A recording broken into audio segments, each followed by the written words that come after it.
minha gente. E aí, vamos dar sequência às nossas conversas sobre futuro do trabalho? Já falamos sobre comportamento humano, já falamos sobre tendência, sobre RH do futuro, sobre inteligência artificial. E hoje nós temos uma convidada super especial aqui, que é a Priscila Otti, que vai falar conosco sobre um outro olhar, mas não menos e muito importante da área de gestão de pessoas. Priscila, seja super bem-vinda aqui, tudo bem contigo?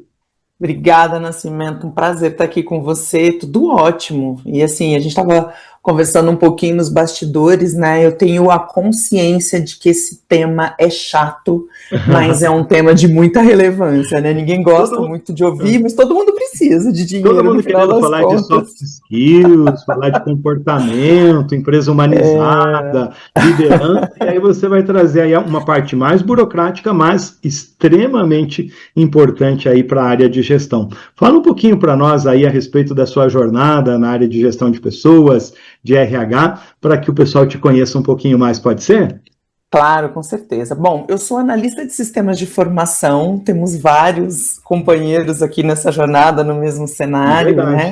né? E acabei migrando de carreira para a área de RH, então eu era uma analista que cuidava dos RHs e de outras áreas, e fui me apaixonando também aos poucos, né? Tentando responder algumas perguntas aí nesse meio do caminho. E aí eu fui me apaixonando pela área e fui convidada, né, num determinado momento, para poder assumir uma cadeira, de fato, de executiva dentro da área de RH em uma das companhias aéreas aqui do Brasil. Trabalhei nas duas maiores, né, e aí assumi esse super desafio e que, assim, para mim foi um divisor de águas na minha carreira. Porque, ao contrário de todo mundo, né, que gosta muito do soft skill, a área de tecnologia já por si só já não é tão soft. E aí casar com toda a parte operacional de RH acaba sendo um pouco mais complexo ainda, né? Então eu comecei ali dentro desse cenário atuando muito em resolver problemas muito pontuais e comecei a entender que é possível sim o RH ser centro de resultado e não só de custo, né? E daí vem o tema aqui que a gente vai falar um pouquinho.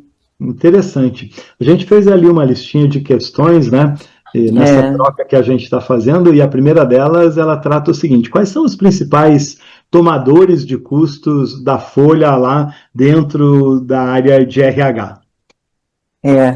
Quando a gente fala disso, todo mundo já fala, os salários em si, encargos e benefícios, a gente já sabe e tal. Mas tem algumas questões aí no meio que a gente não fala muito, que são os ralos que acabam virando um rombo dentro das empresas, né? Então, se você tem uma folha de pagamento, e a folha de pagamento ela é vista como um grande commodity, e de fato é, né? Porque você tem ali toda uma estrutura, uma organização, auditorias e tudo mais, mas se você não tem o domínio ali do que está sendo feito de fato, esse ralo só aumenta. E aí a gente vai falando, e quando vai somando 10 reais, 10 reais, vira 1 milhão de reais, 10 milhões de reais, dependendo do tamanho dessa folha de pagamento, né? Então, acaba sendo um grande desafio e a gente também pode acabar tendo problemas específicos quando a gente fala de problemas de cálculos ou de resultados que são apontados por auditoria e podem virar apontamento em balanço e impactar diretamente no resultado da empresa, se ela tem ações na bolsa e tudo mais. Então, a gente tem um desafio muito grande, os executivos dessa cadeira têm desafios muito grandes, porque às vezes eles não cuidam só da folha de pagamento. Você tem outros tipos de despesas, né? Exatamente. Das informações. Por exemplo, numa das empresas, das companhias aéreas que eu trabalhava, além da folha de pagamento, eu também cuidava de outras grandes despesas, como, por exemplo, o uniforme, que é uma conta que ninguém olha, mas se você não olha no detalhe, é uma despesa que vai embora e ela mina, de fato, o resultado da companhia. E você está fazendo uma observação interessante, né? Eu toquei a área de recursos humanos de uma concessão de rodovias. E aí, nesse ponto, tem duas pegadinhas muito simples, né? São duas questões. Olha que parece as coisas lá da nossa casa, né? Quando a gente compra uma roupa aqui, você diz assim, é mais cara, mas de qualidade e dura mais, você tem um ganho. Exato. Comprei, ficou super baratinho e tal, só que em pouco tempo ela acabou se desgastando. Lá na companhia, isso também é super importante, porque às vezes Sem o famoso dúvida. barato acaba saindo caro. E a gente está falando aqui, né, nesses dois grandes exemplos aqui, de custos Uhum. diretos, né? Uniforme, você sabe quais são as funções, o que precisa ter. A gente está falando de uma conta de 25 milhões, 30 milhões ano. Se você não cuidar no detalhe, vai embora, você estoura o orçamento, e acabava muito acontecendo isso porque você não tinha controle. Né? Você tinha o controle ali, exatamente, mas você não tinha a gestão de fato. Quanto tempo durava aquela peça? Quanto tempo precisava ser feita aquela troca? Então, existiam alguns indicadores que eles não eram analisados de fato quando você olhava para este caminho. E aí É o que tinha você chama a de própria qualidade do material também, né, que acaba prejudicando aí o tempo de vida de um determinado produto, né, que compõe aí esse quadro. Né? É o que Desculpa, você acabei chama te ali de cortando. RH fonte de resultado e não apenas só uma fonte de custo, né? Você citou um exemplo bom, Exato. importante, que é a questão dos uniformes. Tem mais algum exemplo assim que você possa citar para a gente? Tem. Traga E aí mais uns dois ou três. a gente entrou nesse que é muito mais simples, mais fácil de entender, Mas é né? interessante, né? Eu também fiquei tocado e depois que eu fui lembrar. Quando eu até fui pesquisar para ver o que o ChatGPT trazia, né? O que as IAs traziam. A gente está usando tanto isso na nossa rotina ultimamente. E aí eles classificam até as principais despesas, todas elas no mesmo cenário. Então vem salários fixos, encargos e benefícios, e joga afastamento lá para sexta, sétima, quinta posição, dependendo, né, da forma com que você pesquisa, que não é verdade. Né? E aí eu vou explicar por quê. E aí acabei me especializando um pouco mais dentro desse cenário, porque quando você fala de um afastamento, e aí eu só quero fazer um parênteses, Nascimento, porque é muito importante. A área de RH, ninguém sonha em trabalhar com RH, né? Exceto se de fato tiver uma formação ali, né, dentro da área de humanas e tudo mais. No meu caso, que minha formação é exatas, né? Nunca sonhei em trabalhar em RH. Eu fui capturada, né, Coisas por foram essa. acontecendo, tal, sempre está lá no meio de um treinamento, sempre apoia, sempre ajuda, sempre pega um pedacinho do orçamento e repassa lá para a área, né? Porque o RH sempre está Exato, passando a tigelinha ali, né? Você não tem uma graninha aí para fazer um exatamente, treinamento? Não sei nas tuas empresas aí, mas onde eu passei era exatamente. mais ou menos assim. É muito nessa linha, e é por isso que os RHs precisam começar a pensar ser fonte de resultado e não de custo, porque eles não precisam passar pires, né? Esse é o ponto importante. Os profissionais que vão trabalhar na área de RH, a RH acaba sendo meio que uma porta de entrada para o mercado de trabalho. E sendo essa entrada, e eu estou falando ali dos analistas, dos assistentes que acabam galgando carreira dentro das empresas, eles acabam não se preparando para essa questão operacional. Então, muito do detalhe da informação se perde.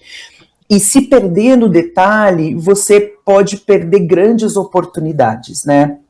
Vou explicar uma delas. Eu fui da mais simples, vou tentar explicar um pouco a mais complexa, mas para você entender dimensões. Quando a gente fala de afastamento, por exemplo, você tem lá algumas classificações, B31, B91, e acaba sendo afastamento, sendo muita dúvida, acaba gerando muita dúvida, né, para as pessoas que de fato não são da área, né, que não tem muito domínio da área ali. Esse afastamento tipo B91 que a gente fala, que é a doença de cunho acidentário e não previdenciário, o que significa isso? Significa que a empresa foi causadora daquela doença, né, ou daquele acidente, onde normalmente a empresa acaba gerando a famosa CAT, né, e nenhuma empresa quer gerar CAT, porque vai aumentar o FAP, consequentemente aumenta o recolhimento de tributação. Mas tem um ponto importante aqui, que é como você acompanha esse custo. Esse custo, ele não existe um acompanhamento pelas empresas, por exemplo, né? O INSS erra e erra muito. O INSS acaba lançando informações de outras empresas no CNPJ de uma empresa que não tem nada a ver. O colaborador que estava desligado há muito tempo, que está trabalhando numa outra empresa já há anos, e o vínculo permanece no CNPJ anterior. Então, se ele se acidentar lá ou tiver algum tipo de afastamento, impacta o cálculo do FAP. Consequentemente, se impacta o cálculo do FAP, cresce o recolhimento do INSS. Impacto em cargo, que é a outra conta, uma das contas maiores, a segunda, eu diria que a terceira despesa maior, porque na minha visão ali, hoje na folha você tem custo folha, plano de saúde e encargos, né? Eu classificaria dessa maneira aí os 3 maiores ofensores.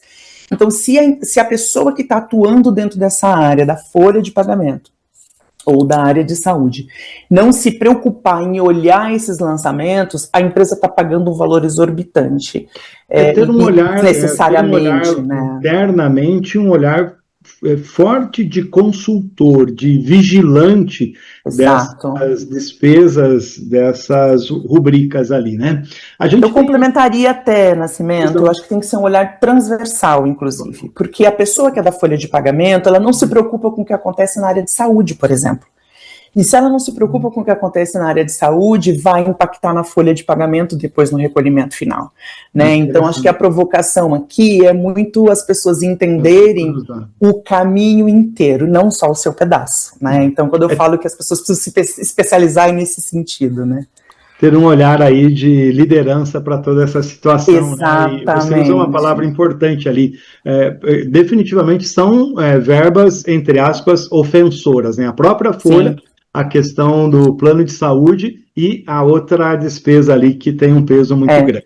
Eu quero aproveitar, claro, ainda nesse caminho, porque a gente está falando de muita mudança de legislação, tem até algumas perguntas nesse caminho aí, né? A gente está falando muito de NR1, se ouve falar muito, principalmente por conta da área de RH, saúde mental, como é que as empresas estão se preparando nesse sentido. Nesta linha do afastamento, eu só queria deixar uma reflexão para todo mundo que vai ver esse vídeo aqui, que eu acho que é importante, né?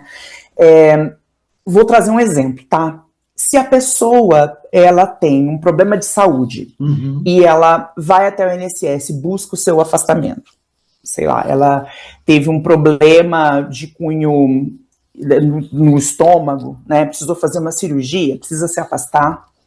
E por algum motivo, essa cirurgia acabou não acontecendo, mas acabou acontecendo um outro problema, sei lá, e a gente ouve muito falar de erros médicos nos hospitais, e por algum motivo alguém foi lá e, sei lá, tirou um outro órgão, ou amputou um braço ou uma perna, como a gente ouve muito, né, nos jornais e noticiários falando sobre isso. E essa pessoa acaba desenvolvendo com isso uma depressão, uma crise de ansiedade. A empresa não pode ser responsável por esse custo. E é exatamente o que a lei traz. E como a empresa se defende? Porque, assim, se gerar um afastamento de tipo B91, que a doença mental está classificada dentro do CIDF. De uma causa laboral? Exatamente. E não foi. Foi por um outro problema que a empresa não tem responsabilidade. Então, as empresas precisam cuidar dos seus dados. Né? E talvez ter uma área de segurança, medicina do trabalho, enfermagem, super atenta e conectada, conversando, dialogando com as pessoas, com os colaboradores, exato, enfim, para você ter informação que no fundo vai ajudar na tua defesa, porque uma coisa é pagar o que você deve e o que é correto. Agora, não pode ser penalizada por uma coisa que não é da sua responsabilidade, né? Exato, a gente tem um volume muito expressivo agora, né? O crescimento de benefícios do governo, ele está praticamente em torno de 100% nos últimos 10 anos de crescimento. Ele estava com 2 milhões há 10 anos atrás, ele está com quase 4 milhões, quase 5 milhões agora. Só de saúde mental cresceu em torno de 79%. Então, assim, tem um volume muito expressivo e o governo, obviamente, quer se resguardar, mas as empresas também precisam desse resguardo e gerar evidência, né, Nascimento, porque você tem uma contestação que é feita desse cenário quando não é devido pela empresa, que chama contestação de NETEP, onde você tem que ter provas e evidências de que, de fato, você não foi o gerador, né, daquela situação, daquela condição. O impacto disso no custo, ele transcende só o teu plano de saúde, o cálculo atuarial, o reembolso para o SUS dessa despesa que eventualmente foi feita numa situação governamental, né? Ele tem uma extensão muito maior. Reforma tributária é o assunto do momento. Priscila, como que a gente vai ter esse assunto afetando, impactando a área de recursos humanos e como que os RHs precisam trabalhar? Os RHs precisam, obviamente, se atualizar também dentro dessa legislação. Existem impactos importantes que precisam ser avaliados, né? Vai impactar o modelo de contratação, não vai? Como é que fica essa relação? Porque agora compensações tributárias não vão poder ser feitas sobre a folha de pagamento especificamente, mas vai poder ser realizada e aplicada sobre benefícios, mas esses benefícios precisam constar nas convenções coletivas. Então tem um dever de casa muito importante para o RH e gostaria de deixar aqui também uma dica para que eles revisem os seus orçamentos, né? Estou falando aqui de orçamento de pessoal, que é muito importante dentro desse cenário da reforma trabalhista, da reforma tributária também, muito significativo, né? Muda muita coisa para a gente. E acho que um alerta muito importante, né? Não é um assunto de uma área só dentro da companhia. Primeiro, a alta direção precisa ter esse assunto sobre o seu domínio e chamar a responsabilidade do jurídico, da área de operações, da área de recursos humanos, porque é um impacto muito grande nesse momento aí das empresas. E falando de impacto, né, você falou de 3 verbas que são significativas, e a gente queria falar a respeito de uma delas, que é a questão dos planos de saúde, da folha da área de saúde. É possível transformar essas áreas em centro de resultado também? Com certeza. Aqui. Com certeza. Sinistralidade é uma dor para todas as empresas, né? Pois Quando você fala de sinistralidade de plano de saúde, as empresas arrepiam. Tem uma média aí de reajuste entre 30% e 60% dos planos de saúde, que é o segundo maior custo depois da folha de pagamento dentro das empresas. Essa aqui é a dica, não usando aí a palavrinha do momento, né, do pessoal da Gurulândia, vai aí a dica do milhão para vocês, como inverter aí o papel desse vilão, né, que é o plano de saúde dentro do projeto de RH da sua empresa. A grande maioria das empresas, elas têm corretoras que atuam como parceiras nessas empresas, né, fazendo todo o processo aí de gestão dos planos de saúde. Eles precisam olhar ali quais são os maiores custos. Normalmente eles estão centralizados em internações ou remédios de alto custo, né? Então aí o trabalho como que é feito esse monitoramento da internação? O hospital normalmente trabalha, vamos fazer o exame quando dá, porque quanto mais tempo tiver internado, mais o custo aumenta, né? Como é que a gente diminui esse período? Para você é problema estar lá, mas para ele a taxa de ocupação é muito boa. Exatamente. E para o próprio plano de saúde, de certa forma, é ruim, porque ele tem que pagar. Então, como ajustar? E tem gente que tem o combo, né? Tem o plano de saúde e tem o hospital, daí você tem que contrabalançar. Exatamente. E a gestão adequada, né?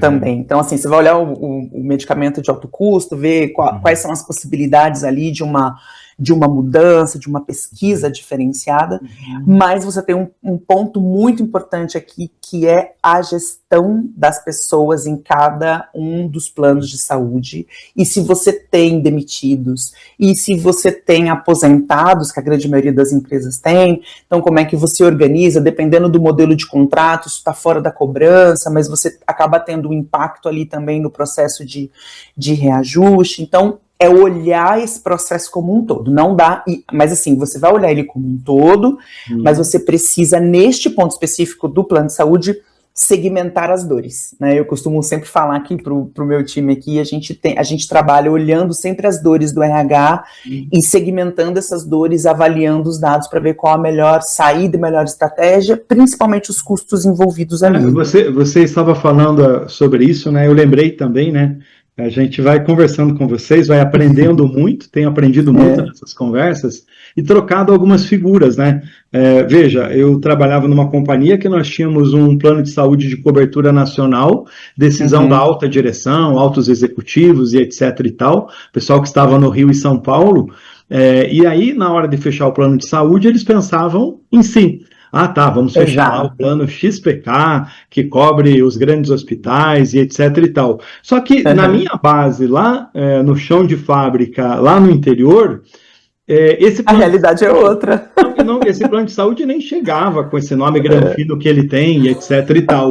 E ele queria o plano de saúde local ou regional. E aí o que a gente fez? Eu fiz justamente essa opção. Ah, para esse grupo eu vou continuar dando Albert Einstein em São Paulo e etc e tal, né, uma cobertura que vai atendê-lo, e para esse público regional, eu vou dar o melhor do meu plano de saúde local. E apenas Exato. essa segregação, esse ajuste, gerou uma melhoria no atendimento nessa ponta, porque não precisava ligar para São Paulo, no 0800, para marcar uma consulta, que não tinha o médico credenciado localmente, né? E no É. outra ponta, a gente teve duas situações, uma economia forte e daí numa outra Uhum. situação, uma melhoria na aceitação do público pelo plano de saúde que estava sendo oferecido, na questão do Sim, atendimento. sim. Então, esse Por isso que eu te. entendimento que você falou, né? Exato, assim, e regional. Eu costumo sempre falar, né? Para cada doença, um remédio, já que a gente está falando de saúde, né? Uhum. E é exatamente isso que acontece em São Paulo, não necessariamente é a realidade no Pará, por exemplo. Né? Lá, os planos de saúde para o interior do país, ele tem uma atuação diferente, os hospitais são menores, os custos acabam sendo quase iguais, mas não são, então você tem uma diferenciação ali de valores muito expressivos, né? Então, por isso que eu te falo que vamos olhar o todo, mas vamos segmentar para a gente entender onde a gente consegue melhorar aí os recursos aplicados, né? E uma coisa muito importante, né? Rapidinho, a questão da liderança, entender e ser o defensor, o embaixador da importância do plano de saúde para o colaborador e, às vezes, extensivo à família, e orientar no sentido de usar dentro de uma racionalidade, dentro de uma necessidade, né? A gente falou sobre plano de saúde, falou sobre folha e etc e tal. Agora, uma parte muito importante dentro da tua área é a questão da negociação sindical e que, em alguns momentos, é espinhosa para os dois lados. Um belo desafio para ser desenrolado aí. Sem dúvida. Eu também acabava negociando, né, não só no Brasil como na Argentina, e era um desafio porque são culturas totalmente diferentes, mas dentro do Brasil, dentro do seu segmento, já são diferentes também. Então a gente tem ali todos os desafios das profissões, da atuação ali dos sindicatos. Mas acaba entrando um pouco no que a gente falou lá atrás, dentro da reforma trabalhista, desculpa, da reforma tributária, né? Que é o momento que a gente está vivendo agora. Uhum. A gente precisa garantir que dentro das convenções coletivas os benefícios estejam considerados para que seja possível as empresas seguirem os processos de compensação relacionados aos benefícios, né? Quando eu falo de processo de compensação, eu estou pagando um benefício e eu consigo diminuir algum valor da minha folha de pagamento me utilizando das teses disponíveis para poder baixar, né? Então, baixar os valores de recolhimento. Só que se você não tiver essa negociação, você não vai conseguir fazer. Então, agora é a quando você hora de falou seguir isso, esse caminho. eu fiquei pensando aqui. Quem é que vai fazer isso? Um especialista em relações Sim, sindicais, um especialista, você falou assim dessa compensação, inclusive de encargos, né? Tem muitas empresas sim, especializadas nisso. Como é que se exatamente. faz? Como que se dá? Porque é uma coisa muito específica, você tem que estar ali com lupa, né? Exatamente. Assim, você tem, dependendo das empresas, especialistas que fazem essas negociações dentro do jurídico ou dentro dos RHs ou dentro de áreas específicas de negociações governamentais, né? Então, você tem esses especialistas dentro das empresas. Como eu falei, atuação transversal, né? Então, a gente vai olhar dentro da folha de pagamento o que precisa ser feito e trazer esses profissionais, explicar as dores e os porquês com base na legislação tributária. Então você vê que a gente não consegue fazer nada sozinho, não adianta eu depender só do fiscal para poder fazer todo o processo da legislação tributária, se eu vou ter impacto em todas as outras frentes da empresa, né? Por isso que essa atuação transversal ela é muito importante. A gente precisa seguir um caminho aqui que é vamos dar as mãos para a gente conseguir atingir o melhor resultado para a empresa. Quando você traz essa questão da liderança, e aí eu quero pedir muito para os meus amigos psicólogos que cuidam, né, das frentes de DHO e desenvolvimento de liderança, nós precisamos incluir esses processos que são mais hards, né, mas que dependem muito de entendimento de legislação, transformar esse conhecimento de uma forma um pouco mais soft, em exemplos um pouco mais simples, porque os líderes, eles precisam entender os porquês. Pois é. Entender de legislação é entender o porquê, e aí você vai entender onde impacta no final. E contribuir com todo o negócio, né? Quando se fala em gestão, né? O líder que está, gestão, o que você está? Eu tenho que gerar o resultado, informar o que deve ser feito, entregar os resultados que a companhia espera. Mas o resultado não é só a tua missão, a tua tarefa, o teu objetivo do projeto. O resultado está na redução do impacto da folha, na redução do turnover, do absenteísmo, no uso adequado dos EPIs, né, do uniforme. São os indicadores mais conhecidos de mercado hoje, né, Nascimento. Mas tem um indicador que ninguém olha, que na verdade olha, mas não olha da forma que precisa, com a lupa necessária, que é o absenteísmo. O absenteísmo, você olha, quem faltou, entregou atestado, não entregou, mas o quanto aquele atestado pode de fato causar um afastamento com impacto no FAP, né? E que tipo de impacto pode ser? Uma pergunta que eu sempre faço para alguns clientes que a gente tem aqui: quanto custa o acidente na sua empresa? Ninguém sabe, né? Então você tem que avaliar o quê? O FAP dos últimos anos, entender como é feito esse cálculo, porque uma pessoa com um salário de R$2.000 por mês, ela pode causar um impacto de encargo em torno de 3 milhões no ano. Então, é um impacto muito expressivo, entende? Na concessão de rodovias, a gente tinha lá um passivo previsto que era monstruoso, e não tem como você dizer que esse passivo, você não realizou ele, mas ele está ali, previsto e possível, né? E você não sabe o que vai acontecer no julgamento ali para frente. Priscila, a gente está chegando aí no final da nossa conversa, percebeu que passou rápido? Muito rápido! A gente vai Adorei! fazer no próximo livro Futuro do Trabalho, a gente vai fazer episódios ali de 2 horas, formato de aula, que vai ser porque vocês estão dando aulas aqui para a gente. No nosso encerramento, eu tenho aí pouquinhos minutinhos, eu queria que você falasse e trouxesse a seguinte visão para nós. Os RHs estão com um olhar preparado para essa mudança de centro de custo para centro de resultado? A gente tem falado muito em RH estratégico, quando a gente fala de humanização, de liderança, de gestão, DIA, de liderança humanizado. Agora, olhando fortemente para essa questão de centro de custo versus centro de resultado, especificamente na tua área, como que nós estamos e qual é o caminho que a gente deve seguir? A gente precisa se preparar melhor. Eu não vou julgar todos os meus amigos executivos, né, de RH e as empresas, não, mas a gente precisa se preparar melhor para isso, né? A gente precisa ter domínio dos temas, a gente precisa saber perguntar, principalmente agora na era da IA. Se você não souber fazer as perguntas corretas, você não vai conseguir atingir o resultado que você busca. Então, você tem lá todos os seus indicadores, o que de fato você quer com aquilo?